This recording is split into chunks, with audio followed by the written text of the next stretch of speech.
Week 9 has ended, which means it's time for the A&A show featuring Andrew Santangelo and Austin Paul. We will recap the Week 9 NFL scores, break down multiple games, and give you our Week 10 projections.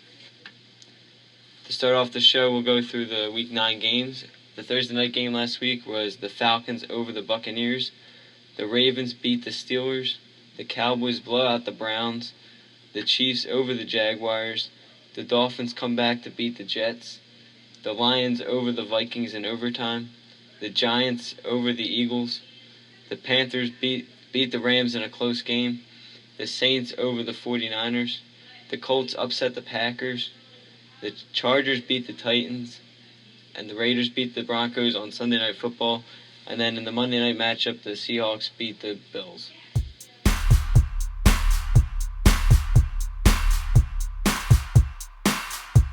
So to start off this week, we'll start off with the Cowboys and Browns game. And we'll let you start since you're the Cowboys fan. It was an overall good game, even though it was the Browns. It was still good to see, offense put up 35 points on a subpar defense. Still looked good, looked good for the box score, make Dak Prescott look good, Ezekiel Elliott look good. Wynn looked amazing, 134 yards and a touchdown. He looked like he was 25 years old again. He was playing great out there. Defense played good, but it all goes back to that it was the Browns, and like teams have been doing this all year on it, but it's still good to see, the whole entire team play good, special teams play good. No turnovers this game, good to see. It was just a good game. No sacks on Dak Prescott. Cody Kessler got sacked 4 times. Mark Sanchez gone to the game at the end of it. So it was just a good game all around for the Cowboys. Yeah, my big thing I saw in this game was you guys got Jason Witten finally involved. It seemed like he's been quiet this year, and then he had a breakout game this game. But Dak Prescott continued his success, and Ezekiel Elliott had 2 more touchdowns to add on to his great year. Probably Rookie of the Year right now. But it seemed like because of the Browns, it seemed like they spread a lot of things out. Like Morris got a lot of carries. Yeah, he got 17. Elliott only had 18, so more even this game. And I think in this type of game, you do that with so you don't get injuries and stuff. Yeah. And then Cole Beasley continued his success this year as he caught another touchdown and had over 50 yards again. So I think, the only weird thing about this game was Dez Bryant only getting 1 catch against the Browns defense. But I think the Cowboys did what everyone expected them to do, have a blowout win this week.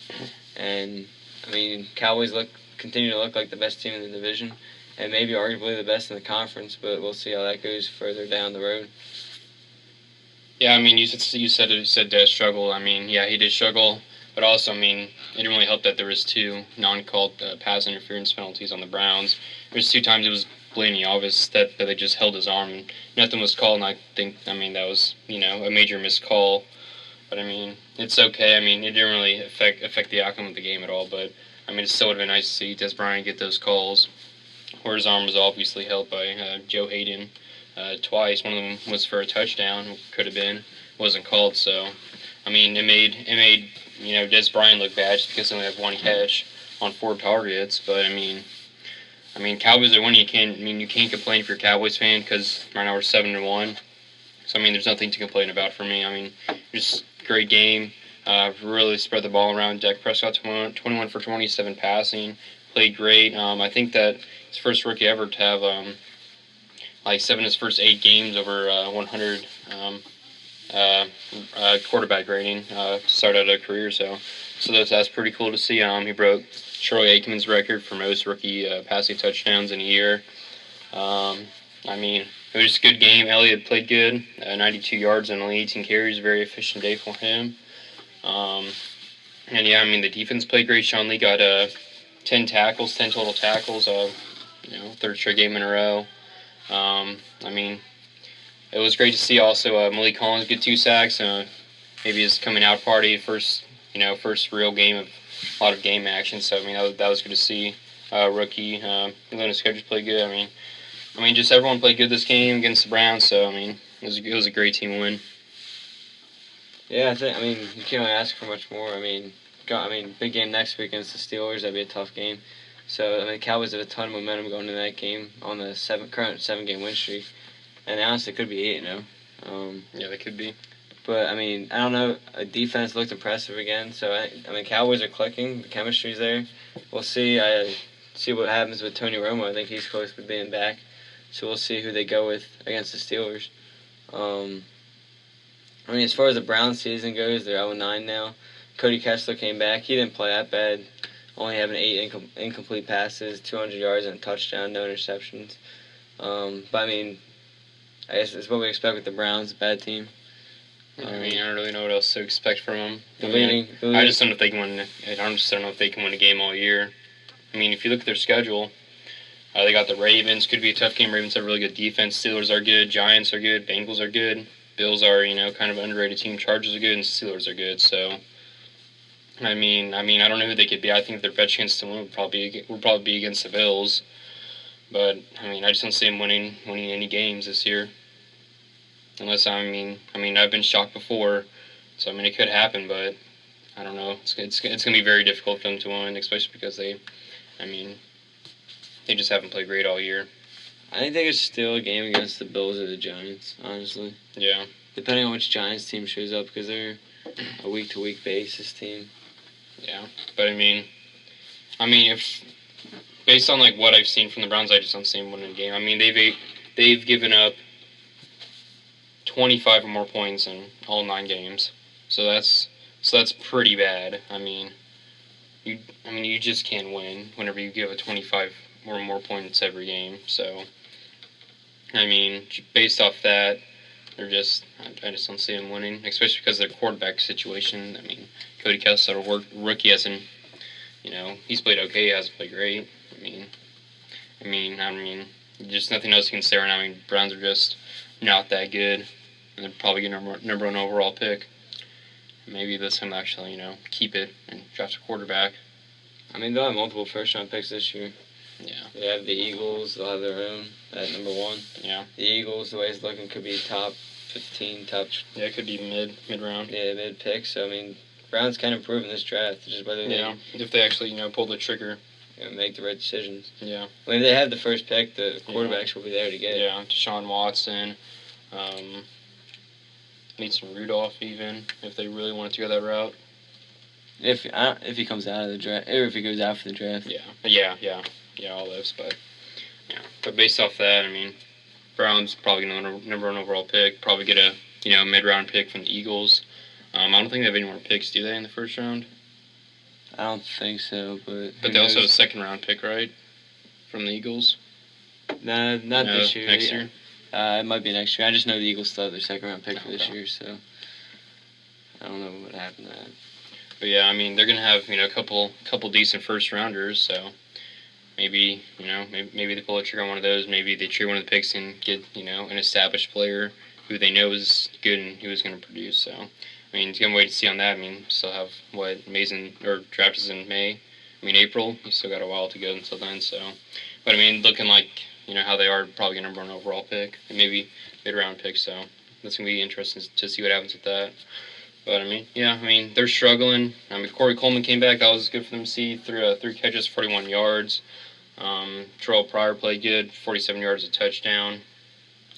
I think the turning point in this game for the Browns was whenever they missed that field goal. It just clinked off the right upright, and ever since then they didn't do anything except get a touchdown to Terrell Pryor. I think on the next drive. So just gonna see what happens with that. I mean, they're struggling, but yeah, I mean, Cowboys are looking good. There's something else you can say about this game. Just tale of 2 different teams. The thing with this game, I think you saw it early in the game, was when the Browns marched right down the field, and then the Cowboys defense held them to that field goal instead of the touchdown. So I think that showed what type of game it would be right early on in the game. Yeah. Because you hold them to a field goal in that situation, that honestly, the Browns might take the lead, but that gives the Cowboys more momentum, in my opinion. I mean, defense played good, but it all goes back to it was the Browns. So, yes, they did look good, but it was the Browns. So, teams have done this all year on them. But I'm not taking anything away from the Cowboys win because it was good when everyone looked impressive. So, 7-1 now, best record in the conference, tied with the Patriots for best record in the league. Like Andrew said, they will be tested next week against Pittsburgh. It's going to be a very tough game. Le'Veon Bell, Antonio Brown, Big Ben will get a full week of practice this time. He'll be, for the most part, at least 90% healthy. And so it's going to be very tough game for the Cowboys defense that has played well all year. So we're going to see what that defense is truly made of, I think, on Sunday. Yeah, that'd be an interesting game to see, and we'll give our picks later in the show. For sure. But, I mean, that's going to be a big test for the Cowboys, and probably the first test out of the conference. Yeah, I mean, first test of the year was Packers, then with Eagles. Other than that, I mean, you haven't played great teams. So it's gonna be a really good game. I mean, if Dak Prescott struggles, they could just put Antonio Romo the week after that. So that's gonna be interesting to see if that does happen. If Dak Prescott does struggle against the Steelers, and then I mean, Antonio Romo might just be put in the following week. So gonna see what happens to that. I mean, I want Dak to stay, and he's played great for the Cowboys. I think that he has definitely earned the starting job. So, I mean, until I see otherwise, I think he's the start of this team. But so hopefully that doesn't change on Sunday. But we're gonna see what happens with that. But I mean, it should be a good game. We'll get for picks later on and break it down a little bit more. But I think we decided to move on. We're gonna talk about the Lions and Vikings game. Lions won in overtime, 22-16, off a about 28-yard touchdown pass for Matthew Stafford to Golden Tate. What are your first thoughts on this game, Andrew? I thought it was an interesting game, a big division matchup for both teams. This keeps the Lions' division hopes alive because, I mean, what you thought would be the Vikings and Packers running away with this division, especially with the way the Vikings started the year out 5-0, now dropping to 5-3. I mean, I know the Vikings are banged up, obviously missing Bridgewater, Adrian Peterson, a couple of linemen, and Diggs not being fully healthy, I don't think. But I was honestly shocked because it was a home game for the Vikings, so even with them missing those guys, seeing them end up losing this was shocking. And you can put some of the blame on Blair Walsh for missing a field goal, an extra point. So, I mean, his struggles continue, and they actually said they're going to try out kickers this week. But I think Vikings fans might need to start being a little concerned because now you lose the tiebreaker to the Lions, and then you already have another game with the Packers and stuff. So this division's wide open now. I mean, the wild card is wide open as well. We'll see how that goes. But, I mean, as far as right now, the Vikings are going to be losing some of those tiebreaker games, and that's going to hurt them in the long run. But as far as this game goes, I mean, Bradford didn't play bad at all. He went 31 for 40, 273 yards and a touchdown. I think a big problem in this game was the rushing game, and then the defense didn't hold up for him late in the game. No, I mean, Sam Bradford played good. I mean, he played well enough to win. I just don't think he got that much help from the running game, like you said. And, I mean, the defense played well. I mean, they only gave up 16 points in regulation, then the overtime, a touchdown to Golden Tate. But, I mean, they played good outside the overtime touchdown. I mean, it was just a great play by Golden Tate. Missed tackle by Harrison Smith. And, I mean, he just walked into the end zone, basically, or I guess flipped. But, I mean, it was a really good game. I mean, it was basically the Vikings to win, but it was like 30 seconds left. Lions got up down the field and got down the field in 30 seconds and tied up with Matt Prater 55-yard field goal. He made that, so went to overtime, and yeah, Golden Tate scored and Lions won. But I mean, everyone was expecting the Vikings to dominate, like you said. But I mean that was definitely not the case. Matt Stafford played great, 2 touchdowns on 219 yards passing. I mean, Eric Ebron played great, 92 yards on 7 catches. Golden Tate, 79 yards on 11 receptions and a touchdown. Anquan Boldin got a touchdown. I mean, Marvin Jones has struggled. He's played all that good the past few weeks.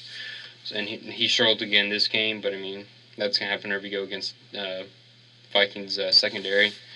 So, I mean, Lions played great this game, and yeah, the division's wide open. I mean, Lions won, and I'll be all that surprised because they would beat the Packers.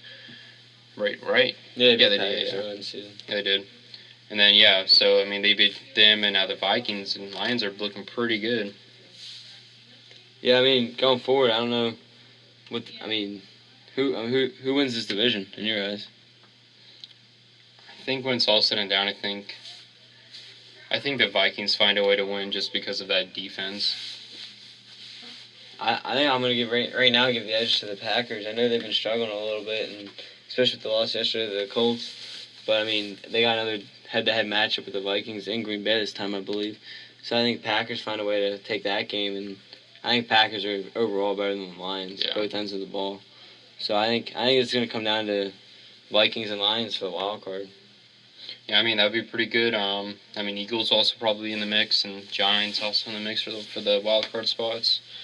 But yeah, this division is wide open. Lions, Vikings, or Packers could easily win the division in my eyes, just because Lions have already won, against Vikings and Packers.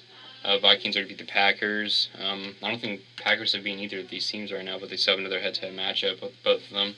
So I mean, it's all going to come down to those head-to-head matchups, and that's how it always decides who wins the divisions. Those end of the season head-to-head matchups. I feel like.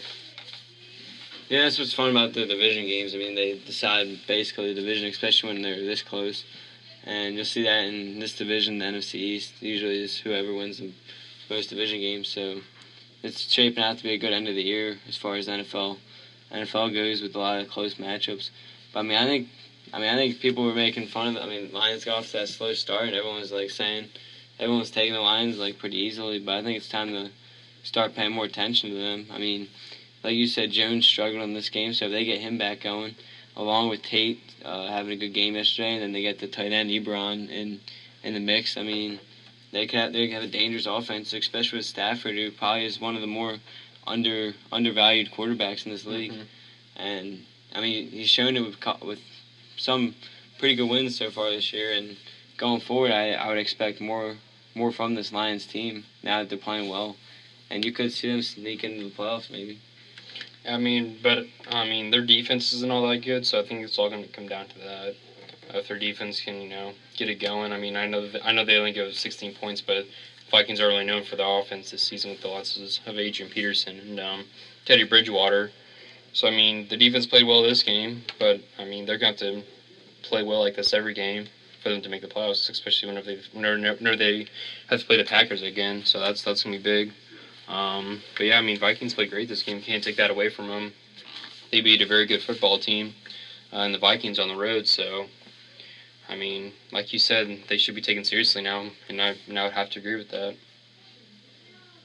Yeah, and I mean, as far as the Vikings go, I mean, they need to work on some things, I guess, on the offensive side of the ball. I mean, they're only averaging 19 points a game on offense, so they could probably extend that a little bit. I mean, the 3 losses they have were the last 2, Detroit and Chicago, were definitely winnable, and same with the Eagles. That was a winnable game. So three losses they could have won turned into making it pretty interesting. And now they go to Washington next week, which with the way they're playing, they could drop that game. I mean, their schedule doesn't get any easier as far as that goes.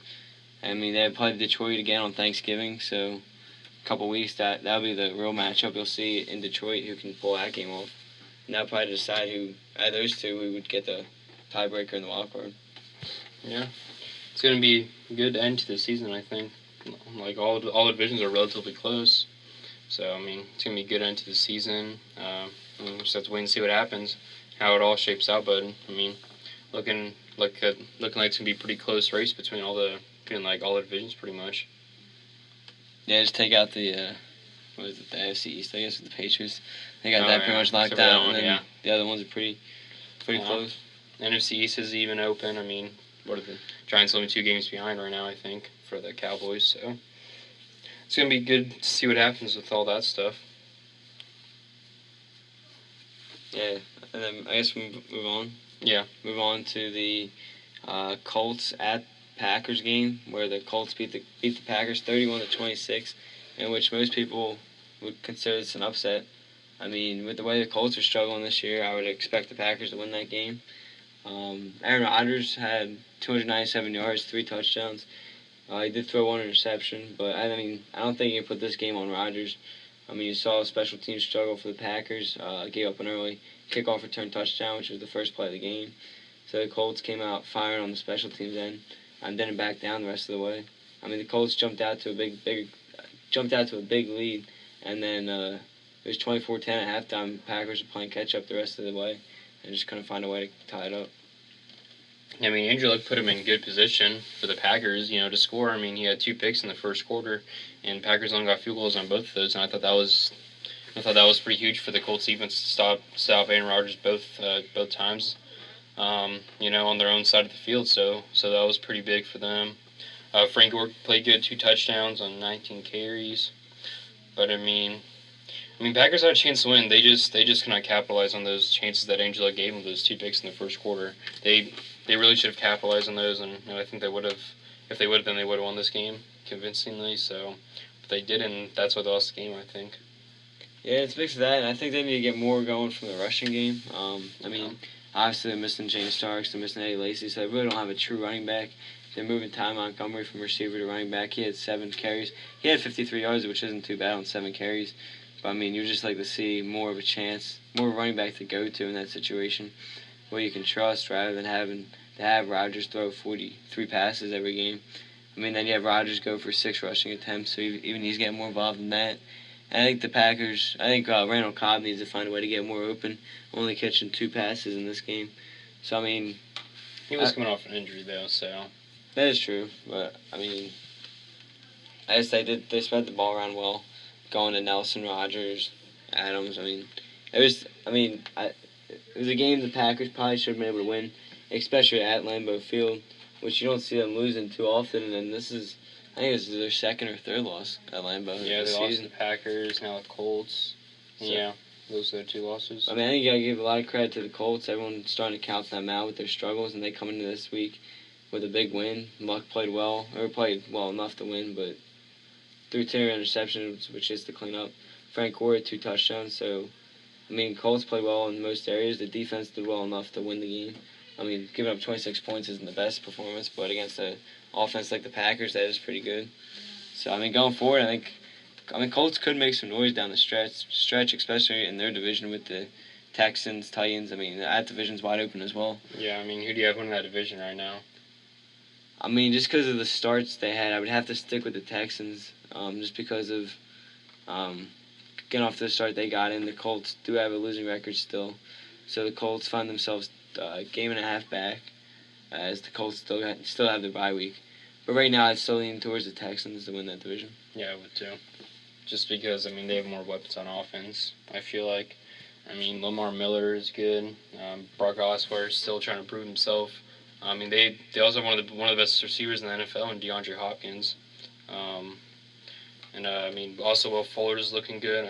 Braxton Miller's getting involved a little bit more. So, they're looking good, and I think they're on the come up right now. The big things with the Texans is just we got to see how that defense holds up without J.J. Watt and Clowney. He gets hurt every once in a while. Yeah. So we'll see how. And also the poor secondary. Yeah, so we'll see how the division the defense can hold up. And I think that actually both the defense and offense could be question marks for the Texans. They're playing well enough right now, but week-to-week basis, we'll see how it goes. Yeah. But Colts looked good this game. Honestly, like I said earlier, I think the Packers lost this game in the first quarter whenever they didn't capitalize on the 2 picks on Andrew Luck. Hocklin Dix had 2 picks and a sack in this game. He played great for them. And they lost Micah Hyde this game to an injury, so that was a pretty big blow. But their offense played good. I think they should got Ty Montgomery more involved. He only had 10 touches, and he had about 90 total yards. So I don't know why they didn't get him more involved in the running and receiving game. So I thought that was a big mistake by Mike McCarthy. I think that he should have gotten them more involved. So Packers is a bunch of what ifs. If they would have capitalized, if they would have given Ty Montgomery the ball more. Packers played good, but they just not capitalized whenever they got the chance. And Colts, they did capitalize whenever they got the chance, so and that's why they won. Yeah, this is a nice momentum builder for the Colts too. So we'll see how that goes. But like you said, I guess the Packers have so many weapons, I guess, with Montgomery and Cobb and stuff, so I was saying get Cobb more involved. They're saying Montgomery. So I think it works both ways, and just whoever's on the field and I guess the type of routes they run are set up for different people. You have 3 different receivers catch the ball. Obviously, you have Joy Nelson, the true number 1 on that receiving core, goes 94 yards and a touchdown. So he's getting involved. And then you have Devontae Adams, who's had a pretty good week past couple weeks. He had another touchdown. And then Cobb caught the third one. So between Montgomery and Cobb, who I would say would be the 2-3 receivers on the team, combined for 5 catches. So between them, yeah, they need to get more involved. And I think they do need to run the ball a little bit more. I know they were behind, but I think you can still run it more than, I guess, 19 times. 19 times, including Rodgers, 13 times. Take out the quarterback runs. Yeah. Because not all of them are designed usually. So, I mean, going forward, I think if I was a Packers fan, I would want to see more from the run game. I mean, they need to because, I mean, they were very efficient on the ground. They had 6 yards a carry, So, I mean, that's really efficient. Tom Montgomery had, about 7.5 per carry. I mean, that is very good. So, I mean, I don't know why they went away from him. I thought that was the biggest mistake of the game right there, was not getting him more involved, getting him more touches. Because he's a very dynamic player. He's a fast guy, he's a big guy. He can make plays on the field if you need him to. Yeah, and, I mean, it's going forward, it will be important for them, especially if they want to win that division. So I think Mike McCarthy's a great coach, so I think he can make the adjustments they need. So we'll see if he does that. And I mean, going forward, I think the Packers. It's not. I mean, I guess he would start being concerned, but if I was a Packers fan, I would be overly concerned just because of the injuries that build up. So hopefully Starks can come back soon for them. I don't think he's too far away. Just a couple of weeks off, or something like that. So I mean, try to stay in there until you get a true running back. Yeah. And then they should be good. I mean, again, the defense has struggled a lot, so it's important for the defense to start going.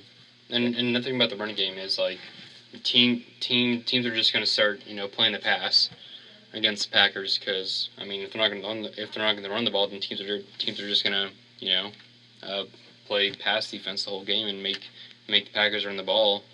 I mean, if Packers don't feel confident about that and they're just going to force pass it each time, then they're not going to win games. And that's going to cost them a lot down the stretch. Yeah, that's for sure as well. Did you see Rodgers' comments after the game? It was just like everyone needs to like try harder except for him. Nice. It was like basically what he said. Just like it's like everyone needs to start doing their part because I am. He didn't actually say that, but it was basically that. Just in more nice terms, but. So I mean, he's clearly not happy with everyone's effort on the team. He probably wants to see more effort from the defense. And they give up 31 points this game. They haven't played great that much all year. But I mean, this one's not on Rodgers at all. Not by any means. If you had to pick one aspect to blame it on, probably be on the defense, just because they did give up 31 points. I mean, they haven't played all that great all year. But yeah, I mean, Packers did have a chance to win. They just not capitalized on those opportunities that they had. Yeah, I think defense is missing Matthews, so they are missing some key pieces. I think that's a big thing. The big difference between what you've seen in the past when they were at Super Bowl and when they won the Super Bowl and then they were back fighting in the playoffs is the defense. I think the defense mixed in with that offense was really good, and that's what helped them win. So I think they need to get back to having that strong defense when Matthews gets back, and I think they'll be fine as far as making the playoffs goes once they get them back. Yeah. So I think we're going to move on to the Raiders and Broncos. Raiders won 30-20 at home. Raiders looking very good, 7-2 now. They've looked fantastic all year pretty much. They beat a very good Broncos team. They put up 30 points on the stingy defense, even though they were missing Aqib Talib and Webster. So that was a pretty big loss for the Broncos. But the defense still struggled. They gave up 218 rushing yards. Broncos are known for their defense, and I don't know last time they gave up that many rushing yards, but I'm sure it's been a while. Latavius Murray had 114 yards and 2 touchdowns. He ran all over them. He had a 42 longest run, set him up 10-yard line. They eventually scored a touchdown on that. Raiders are looking fantastic. They're looking like. In their division, I think they're gonna win it. They're 7-2 right now, but I think Broncos 6-3. I think Chiefs are 6-2. They are. I think they've already had their bye. So I think Raiders gonna win that division. They could be honestly a scary competitor to the Patriots at this point because their offense is playing great and their defense is pretty good too. So it's gonna be interesting to see what happens down the road for them. But I mean, I'm liking what I'm seeing from the Raiders. They have a lot of good young talent: Derek Carr, Amari Cooper, Latavius Murray, and I mean they've also done pretty good signing players. And Michael Crabtree, Bruce Irvin after he won the Super Bowl in Seattle came over. I mean, they got a lot of good players. David Amerson also, Khalil Mack, 2 sacks this game, and I mean, they're playing good football right now. And I mean, they're a pretty scary team. Yeah, I think Raiders are. I mean, no one really picked them to go too far this year, so they're definitely a sleeper. I think Carr's playing really well right now, and he'll be in the MVP talk. I think he definitely should be as well as he's playing. I think Latavius Murray. I think this shows how good he is. As long as he stays away from the injury bug, because he has known for getting a couple injuries here and there. So I mean, I think this team is a legitimate contender, and honestly, if you're gonna, I don't know who to pick for the division yet. I think it's between the Raiders and Chiefs. I think they're the 2 best in that division, and I do believe both of them could give the Patriots a run for their money. I think the problem with the Raiders going up against teams like the Patriots would be, I mean, if it's Raiders Patriots, it's gonna be a shootout. Yeah, it's gonna be a really good game. I don't know if Carr could outperform Brady, and that's what the difference would be in a playoff game. Especially if on the road, we'll see how that plays out. But like you said, they have a lot of young talent. I think their GM did a very nice job building this team. I mean, you have young guys: Carr, Murray, Cooper is your core. Pretty solid offensive line, I think, for the most part. Yeah, second best in the league, I would say. And then big question mark is that defense. They've struggled a lot this year. This game they played pretty well. They played really well, and then keep them not only in the game but give them the win. I mean, only giving up 20 points is pretty good. Actually shut them out in 2 different quarters in that game. So I think this is legitimate contender, and I mean you haven't seen them back in the playoff race in a while, so this is cool to see. Yeah. And as far as the Broncos goes, Trevor Siemian played well for the most part. 283 yards, 2 touchdowns. The interception hurt, but I think, like we've said before, with C.J. Anderson not playing, I think the running game needs to become. The running game needs to stay consistent, and it's basically a struggle. They're basically a one-dimensional team right now because I mean their running game is not working out. 10 carries, 22 yards for Devontae Booker, and then Capri Bibbs had that one. I think it was like 70-yard reception at the end of the game, 69-yard reception in the game that got him a touchdown. But I mean, outside of that, he had 2 carries for 11 yards. I mean, honestly, I think Broncos should be shopping for a quarterback at this point because, I mean, Trevor Siemian, I mean, he's okay, but I mean, for the Broncos' caliber, they're gonna need a lot better quarterback. Yeah, so, I don't think you put this. That's my opinion. I want to put this game on Trevor Siemian. I think you can win with Siemian, honestly, especially with the type of defense they have. I mean, they won 6 games so far with him. This is a tough road division matchup. He did have 283 yards, so I think the potential is there for him. I mean, I know he was a 7th-round pick, but I think if he limits the turnovers, I think he should be fine. I mean, as far as the offense, I think if you give him a running back I think a running back would be more important than a quarterback in this situation. Because if you can build in a running game, I think that would open up more of the passing game, and Siemian would look a lot better. Yeah, but I just don't know if I like Trevor Siemian. Just I don't know, something about him. I'm just not a fan of. But I mean, don't get me wrong, he is a good quarterback. I mean, he's good for the team. He fits the system. But I mean, I just don't know if he's like really working out for him. I mean, I think they should give Paxton Lynch a chance. They already did whenever Siemian got hurt. I mean, I think they should like have them both work out with the first teams this week, and I mean, just see how Paxton Lynch does. If he does good, I mean, at least he tried it. It's not the end of the world, If you lose the game with Paxton Lynch as your quarterback next week, so it's gonna be interesting to see what happens with that. But I mean, if I had to pick someone to start for that team, it'd probably be Trevor Siemian, just because Gary Kubiak started him all year except when he got hurt. So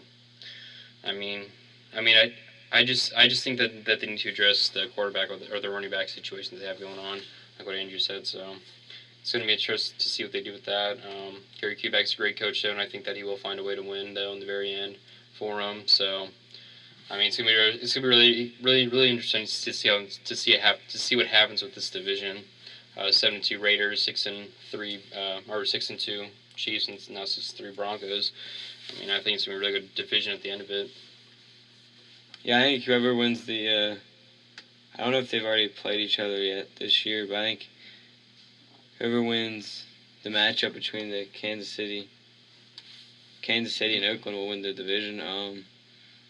They already played each other once. Kansas City won by 16, and now the next game is in Kansas City. So I think that's how Kansas City wins the division if they win that matchup in Week 14. And I think Kansas City could do that, especially at home. So if I had to give the edge, I think I'd give Kansas City the edge to win that division. Yeah. I mean, I would take the Raiders just because I like them more. I like their offense a lot. I like their defense too. They have a lot of good young talent. I think they're only going to get better. I mean, as time goes on. So, I mean, they're a very scary team. They're going to be a very scary team for years to come. So, I mean, it's good for the NFL to see the Raiders doing good. I mean, who knows if they'll be in Oakland, the next couple of years. It's going to be interesting to see what happens to that. I think they already filed the lease for a new stadium in Las Vegas. So, see what happens to that. I mean, if I had to pick right now, I think that they would leave at some point in the next couple of years. So, I mean, sucks for the city of Oakland. But I mean, they have the Warriors, so there you go. I mean, I would rather see Oakland see the Raiders stay in Oakland. Yeah, I would too. Just because so much history there. Exactly. I mean, the team's been there for so long. I don't see why you move them now. Yeah. But anyway, like you said, at least they still have the Warriors. Would you say the Raiders are a top 5 team in the NFL right now? Yes, I put them in the top 5 power rankings. Yeah, I would move the Vikings out at this point. Yeah, I would probably say obviously the Patriots, the Cowboys would be in there. This is no special order. It's just top 5. You'd have the Patriots, the Cowboys, Falcons. I don't know. Falcons are a hard one because of their defense. I don't know. I guess I would put the Falcons. I mean, the way they're playing, they're better than the Ravens and the Steelers. So probably the Cowboys, the Raiders, the Falcons, the Seahawks would definitely still be in there. And then to round out the top 5, you could probably throw in the Chiefs, honestly. I mean, I don't know who else you'd put in front of the Chiefs. I mean, it'd be the Chiefs or Vikings most likely, probably. Yeah, I mean, this is what I've seen with the Vikings the past couple of weeks, losing to not great teams, and the Eagles. Last week the Bears was a very surprising loss, and then now this week the Lions in overtime. I mean, I just don't think they're in the top 5 right now at all. I think you have to give. I mean, Chiefs won that game yesterday. I mean, you're missing Jamal Charles. Yeah. You're actually missing your top 2 running backs. Your starting quarterback, Travis Kelce, gets ejected. Mm-hmm. So they came over a ton of adversity for yesterday's game. Yeah. And I mean, you see them hold on to beat the Jaguars, and that was a nice win for them. Mm-hmm. And I think that's why you'd probably keep them in the top 5. Yeah. Yeah, but I think it's pretty much the same as yours. The Patriots, Cowboys, Falcons, Raiders, and either Chiefs or the Seahawks at this point. Honestly, I think I'd put Raiders at 2. I think I'd go 2. Patriots, Raiders, Cowboys, Chiefs, Falcons. I don't know. I think Patriots are number 1, obviously. I don't know if I'm just being homer, but I don't know. I'm going to go with the Cowboys, but probably a little bit homer. But I mean, if they win this weekend against Pittsburgh, then I mean they could even leapfrog the Patriots. But it's gonna be really interesting to see what happens to that. So I mean, top 5. I mean, it's gonna change every week. I mean, we had the Vikings there the past first 8 weeks of the season, and now look at them. I mean, they're going downhill, and they need to fix it fast, or I mean, things could get bad. Yeah, I mean, I agree with you. I mean, 3 losses in a row to those teams that they lost to definitely will drop you out, and we'll see what happens when the rankings come out tomorrow. Mm-hmm. But I think we'll move on to the Giants beating the Eagles 28-23. A very disappointing game for the Eagles. I mean, as much as I want to say it was all Doug Peterson's fault, as it did after the game, I think looking back on it and breaking it down, when I was looking at it, I think you have to put the blame on pretty much every aspect of the team. I mean, Carson Wentz throws 2 really poor interceptions to start the game off, which allowed the Giants to jump out to the 14-0 lead they did. The special teams came up small as far as they didn't even block anybody on that block to kick the Giants' head. So you lose 3 points there. The defense looked terrible. I mean, the cornerbacks looked completely lost at certain points. I mean, Odell Beckham Jr. was wide open on multiple plays, and then the touchdown to Shepard. There was not a cornerback near him. So I think then Doug Peterson. I don't know what some of those calls were, especially. I mean, Doug Peterson left 6 points on the board. Then he had the missed field goal. Like, the Eagles should have won this game, in my opinion. It might just be an Eagles fan talking to me, but I think the Eagles completely outplayed the Giants in this game. Yeah, I mean, they played well enough to win. It was just, all came down to turnovers, like you said in the first quarter. Carson Wentz 2 interceptions, led to 2 OBJ touchdowns. I mean, that was probably the biggest difference. I mean, jumped out to an early 14-3 lead in the first quarter, and I mean, Giants just kept rolling after that. Eagles made a valiant effort to come back at the end of it, but I mean, they just could not make it happen. They, for the most part, they shut down the Giants receivers. I mean, their leading receiver is only 50 yards for the Giants. So I think they played good. I just don't think the offense put them in good positions. On defense, just because Carson Wentz had that 2 turnovers on his side of the field, if I'm not wrong, right? Yeah, both yeah. on that side. Both on the Eagles side of the field. So Giants got great field position. Odell Beckham Jr. had a. I don't know why he covered Odell Beckham Jr. at this point. I mean, he's a freak athlete, freak receiver. He was wide open on a deep slant route, so he got that touchdown. He played good. They lost Victor Cruz this game, so that gave Sterling Shepard step up. He stepped up for him. Eli Manning had 4 touchdowns this game. In only 257 yards, and so that tells you that the Eagles put him in good position to score. He also had 2 picks this game, but they didn't have running him at all this game, so Eagles shut that down. So I guess that's one positive outlook for this game, is that the run defense continues to look good for them.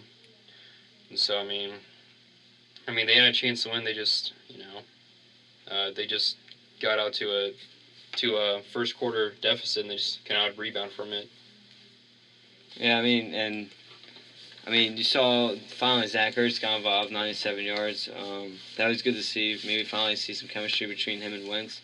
You see Ryan Matthews struggled again, and he actually just got demoted as Darren Sproles was officially named the starter earlier today. So you see Peterson's trying to make some changes. You saw that Huff get cut last week, so the coaching staff's trying to do what they got to do. Jordan Matthews had 88 yards. I don't know what the story is with Nelson Aguilar. He can't hold on to every pass he dropped. I don't know how many drops he had yesterday, but it seems like he has at least 3 or 4 every single game. So that continues to be frustrating. So it doesn't help out Wentz in that sense. I think you need to run the ball more. Wentz throwing 47 passes is a lot, and just some of the play call. Honestly, the coaches what bugged me most yesterday. You see screen pass after screen pass. I don't know what a couple of those 4th down calls were when they went for Wentz's read option that lost 3 yards. Just the play calling, I think, in this game is what hurt them the most. They left 9 points on the board, so they really should have won this game. They had 445 yards, I think it was, over 100 more than the Giants had. So they played. The stats there showed they played well. It was just some coaching decisions and the turnovers that hurt them. And like you said, the defense was put in bad positions after those interceptions. So that's why I think that's why the Giants scored those 2 touchdowns. But just what bothered me was the coverage they had on them. It wasn't like it was a contested pass or anything. Like you said too, Odell was wide open. There's no one in the area, and that's what bugged me the most about those plays. It was close game throughout. Eagles did have 443 yards and Giants landed 302. So, that tells you a lot. About what happened in the game. It tells you that Giants had good field position each time they touched the ball. So that was a huge plus for them. Eagles even controlled the time of possession by about 5 minutes. So that was pretty big. They also had more first downs than the Giants. So it was just a game of really good field position for the Giants. Eagles had 2 interceptions on the first 2 possessions, so that was big. And Giants scored a touchdown on both of those. The OBJ, like we said earlier. I mean, and they also went for it on fourth down 4 times, and I think that you can do that if you want to win a game. I know that Doug Peterson was judged last week against the Cowboys for not going for it, more on fourth down, and I think this game he trying to prove something, which I don't think that he should do. I mean, you just play your style of game and you will win. You will win games. I mean, it cost him this game, like what Andrew said. He was not a fan of the play calling. I would have to agree with that. I wasn't either. But I mean, yeah, I mean, Eagles could have won this game. They just were not. They just did not put themselves into good positions at the beginning of the game, and that's why they lost. Yeah, you see, Treggs gets his first game, and he had 69 yards. So I mean, he had 69 yards on only 2 catches. So I would like to see him get more passes thrown to him. And then I know I've seen some like articles and stuff calling out Green Beckham. I mean, he doesn't get 1 catch in this game. Apparently, I couldn't really tell from. I mean, you don't really see the angle in this case unless you're actually an analyst breaking it down. But a lot of people were saying he looked kind of. He didn't like run the routes that well, and he didn't look like full energy running the routes. And that everyone knew that would be a problem with him. So I think he needs to start. I don't know, trying more. I don't know if that's the right word. I mean, it's hard to call somebody out like that without actually knowing what's going on. But, I mean, as far as that goes, need to get him more involved. I don't know how, I mean, with his size and stuff, I don't know how he doesn't get 1 catch. I mean, just lob the ball up to him in the red zone like that. That's another thing I think they need to improve on is red zone efficiency. I mean, they were in the red zone a couple of times, and Sturgis has 4 field goal attempts. So I think you need to find a way to punch the ball into the end zone more. And I don't think going for a 4th down is the answer for that. I think you need to just call better plays and execute more. And I think that's where it needs to start. Yeah, like you said about the red zone struggling, they had 6. They got in red zone 6 times. They only had 2 touchdowns. They were both 2 rushing touchdowns. I think Keenan Barber's like 5 yards and Matthews is like 3 or something like that. I can't remember exactly what it was, but I mean, they really need to get better into the red zone efficiency, like you just said. 2 for 6 is not going to win you any games at all. I mean, you have to convert in the red zone if you want to win a game in the NFL. And I think, I mean, going back to Cowboys, I think that's why they're being so successful. It's because every time they get in the red zone, they're going to convert, and I think that's why. I mean, they're 7-1 now, and Eagles are 4-4, just because their inefficiency in the red zone. And I mean, Eagles are a very up and down team. They've beat 2 fantastic teams, Steelers and Vikings, but I mean, I feel like they're just not winning the games that they should be winning, especially whenever they beat the teams like I just said. So I mean they need to get better. Carson Wentz needs help. He had 364 passing yards. I mean quarterback has that many passing yards in a game. You think that they win the game, but they don't, just because I mean Carson Wentz. 2 turnovers didn't really help him out. But, I mean, he still had 364 yards passing, which I think was great. I mean, he just needs help out there, receiving core. They really need to address that in the offseason. They really need, go sign someone. I mean, maybe even trade for Alshon Jeffrey mid-season trade. Draft someone. Draft a good young, receiver. I mean, you got a couple coming out in the draft this year. So, I mean, I think they should really address that problem. I mean, because Carson Wentz, I mean, that could be a bright future with, if they do decide to go the route of drafting a wide receiver. I think that'd be, a good thing for Carson Wentz. You can develop around those 2. I don't know exactly the receivers coming out, but I know there's, a couple good ones. Carson Wentz, and whoever their said receiver could be, could establish like, a pretty good connection in the future. It could be pretty scary for, defenses. So it's gonna be interesting to see what happens with that, but. I think Andrew would agree with me whenever I say that they need to address the receiving issue.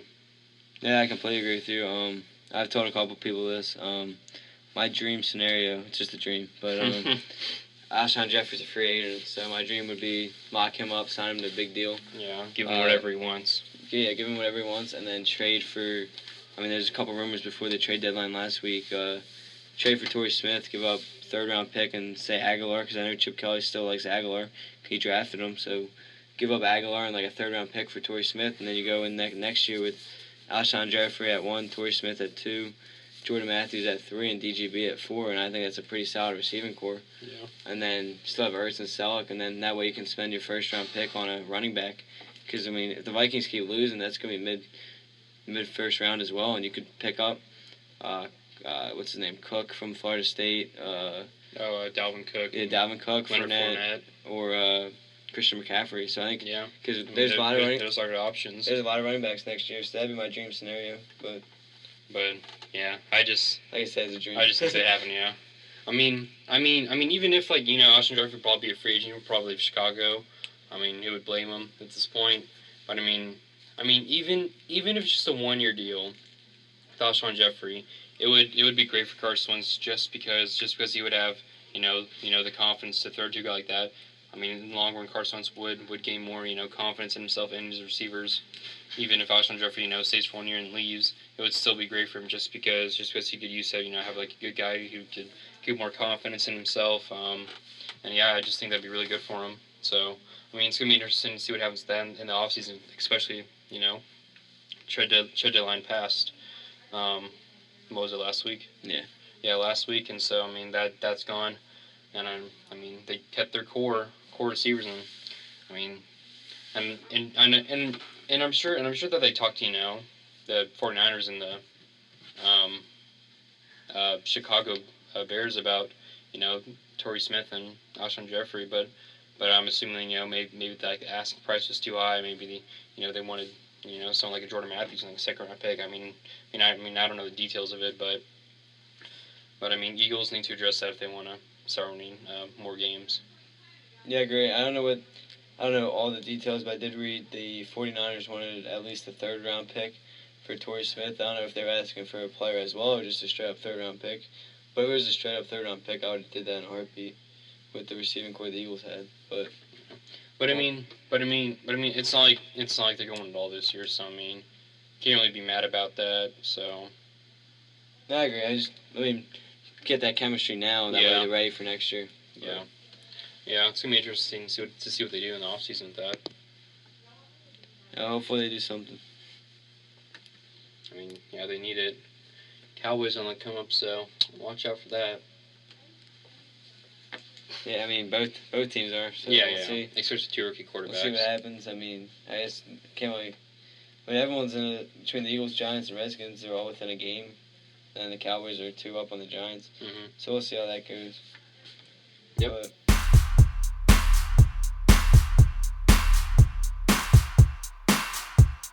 We'll move on to our Week 10 picks. Starting off with the predictions. We'll start off with the Thursday night game, the Browns at the Ravens. I'll pick the Ravens. Same. Yeah, I don't see the Browns winning this one. Packers, Titans. I'll take the Packers in this one. I think that they have a bounce back game. Yes, I agree with you. I think Aaron Rodgers is not going to lose a game to the Titans. Especially because Titans just gave up like 40-something points to They gave up 40 to Chargers. That's who it was. Yeah, to Chargers. So I mean, Packers have better offense, more weapons. So I mean, if they put a 40 on, I'd be surprised. Vikings at Redskins. I think it's gonna be a pretty good game. Vikings have really been struggling. Lately. And Redskins are coming off a bye week, more time to prepare. I'm taking the Redskins in this one. I think that they're gonna be well prepared for this game. I'm gonna take the Vikings in this game. They lost 3 straight, so they're due for a good win. I don't have complete faith in Kirk Cousins and the Redskins defense, so I think the Vikings take this game on the road. Bears at Buccaneers. Mike Evans is in the concussion protocol. He practiced today, looking like he's going to play. So I think that's going to be big for the Buccaneers. I think that Buccaneers win this one. I'm going to take Chicago with the upset in this game on the road. I like the way Howard's playing. Cutler came back, played pretty well against the Vikings. So I think they're coming off a bye week, so they have time to prepare for this game. And with the question marks and some of the Buccaneers' health issues, I'll take the Bears in the road. Got Chiefs at Panthers. I'm taking the Chiefs in this one. I like what I'm seeing. Alex Smith is going to be back. Sarkendrick West might be back, so it's going to wait to see with that one. I know they lost Jeremy Maclin this week to an injury. I don't know the extent of it, so I don't know if he's going to play, but I'm taking the Chiefs in this one. I like that. I love their defense. I think that their offense is going to play well too with Alex Smith coming back. Yeah, I'll take the Chiefs as well. I think In this game, you see the Panthers are starting to play better than they have been for a while. Offense kind of struggled against the Rams. I like the Chiefs' defense better than the Panthers. The way they're playing right now, I think the Chiefs take this game on the road. Next one, you got Rams at Jets. I'll take the Jets in this game. Jets coming off a tough loss this week. I know they haven't looked that well this season, but I think they find a way to steal this game. I agree. I think that Matt Forte, Brandon Marshall play good this game, along with the Jets defense. You got Broncos at the Saints. I think this will be a pretty good game. I think the Broncos get a bounce back on this one. I think that Aqib Talib comes back, plays good, and I think that the Broncos defense just plays good, especially against Saints offensive line. I'm going to take the Saints in this game. I like Drew Brees and Michael Thomas have a great connection right now. So you get them involved. Now you still got Willie Snead and Brandon Cooks, and Mark Ingram played exceptionally well last week. I think you saw some struggles from the Broncos this past week, and now they go on the road for a tough game against the Saints. And I think this turns into a little bit of a shootout, and I think that's why the Saints pulled off in a shootout. Got the Texans at the Jaguars. Jaguars are struggling way too much this year. I don't think they win this game. They've been a very disappointing team all year, and I mean it sucks to see all the talent on that team and they're not winning. Like Bortles, Allen Robinson. I mean also good defense too. Jalen Ramsey, the rookie. Paul Pazina, however you say his name, a pretty good linebacker. So I think Texas will win this one against Jaguars who are really struggling right now. Yeah, I agree. I think the Texans win a really close matchup. I think Lamar Miller has a big day in this game, and you see the offense kind of get going. Now I got the Battle of the Birds, Falcons at Eagles. I think this will be a pretty good game. I think I'm going to let you go first, though. This is a tough game to pick. I mean, you can't pick against your team. From what I've seen the last couple weeks, I want to pick the Falcons, but I think I'll let the homerism get in the way. I think defense. I think Malcolm Jenkins was calling some people out after the game, so I think hopefully that wakes some people up, and I think the defense can get back going. I don't know how they're going to stop Julio Jones and Matt Ryan in this one, especially with the way Beckham but had 2 touchdowns last week. So I think Julio Jones can have a big day. I think the Falcons' defense isn't as good as it used to be. I like the Eagles at home, and that's why I give them the edge in this one, is because they're home. I think the Eagles at home is a dangerous team. You saw them blow out the Steelers and beat the Vikings. So I give the Eagles the edge because of the home game. Yeah, I disagree. I think the Falcons win this one. I love Julio Jones, Matt Ryan. That connection is on point right now. Coming off a win on Thursday night, they have a little bit more time to prepare for this game. I think Falcons win this one, but I think it's be a very close game, more close than people expect. So, I think this will be one of the better games of the week. You have Dolphins at the Chargers. Dolphins, got the late kickoff return against Jets and won that game. Chargers put up 43 points on the Titans. I think this would be a good game, possibly. I'll take the Chargers though whenever it's all said and done. I like their offense. Dolphins' defense is, not all that great at this point, and I think Chargers get a win in this one. I'm going to take the Dolphins this game. The way they're running the ball is really well. I think Ryan Tannehill is starting to play better. I think Miami's starting to click a little bit. I think the Chargers' defense will continue to struggle. And we've seen the Chargers blow a lot of late-game leads, and I think you might see that again this week, and Dolphins steal the game on the road. In this one, you got 49ers at the struggling Cardinals. Cardinals are 3-4. 49ers are 1-7. I just see the 49ers beating the Cardinals on the road, so I'm going to take the Cardinals in this one. Yeah, like you said, the Cardinals have struggled, and I think the Cardinals win this game just because the 49ers don't have a defense. And I think, Kaepernick's not playing bad since he started. Just they don't know how to hold a team under, it seems like, 30 points. So. Got Cowboys at the Steelers. Take the Cowboys in this one, obviously. Everything's looking good for them right now. The offense, defense playing good. But I think that if they lose, it's going to be because of Antonio Brown torches them deep. I'm going to pick the Steelers in this game. Just because it's a road matchup. I think you saw Dak Prescott when he played the Eagles under a big game there. He kind of struggled early going. And I think on the road, this one, it's going to be tougher for him. I think the Steelers, I think Ben Roethlisberger already getting a week after that injury out of the way. I think this game turns into a little bit of a shootout, and because of Ben Roethlisberger, Bell, and Brown, I think they win in a shootout. Rematch Super Bowl 49. Malcolm Butler pick on the 2-yard line, 1-yard line. This is going to be a very good game, I think. Seahawks on the road against the Patriots. I think this is going to be, one of the better games of the entire season, in my opinion. I think I'm going to take the Patriots in this one, though, just because they're coming off a bye, more time to prepare. Seahawks playing Monday Night Football. They're going to, one less day to prepare. So I think that's going to hurt them a little bit. I mean, I think, Patriots going to win this one. I think it's going to be very close. It's going to be a fantastic rematch from the Super Bowl a couple years ago. So, I mean, I'm really looking forward to this matchup. Yeah, I'm going to take the Patriots as well. I think Tom Brady's still playing out of his mind after coming off the suspension.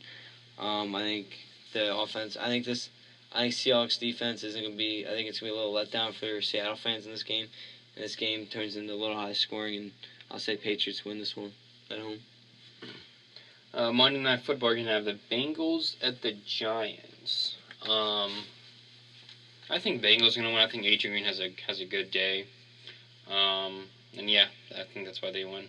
I agree with you. I think Cincinnati takes this game on the road, just because I think you saw some of the Giants' struggles in this against the Eagles. They didn't have really much of a rushing game. I think Cincinnati can shut that down as well. And I think if the Giants play the same way, they won't steal 2 games in a row. And for the teams on bye this week, you're going to have the Bills, the Lions, Colts, and Raiders. And so I'm going to have that for this week. Yeah, I mean, that gives you our picks for the week. Well, that is it for the A&A show. Thank you guys for listening. My name's Austin Paul. I'm Andrew Santangelo. Check back next week whenever we break down Week 10.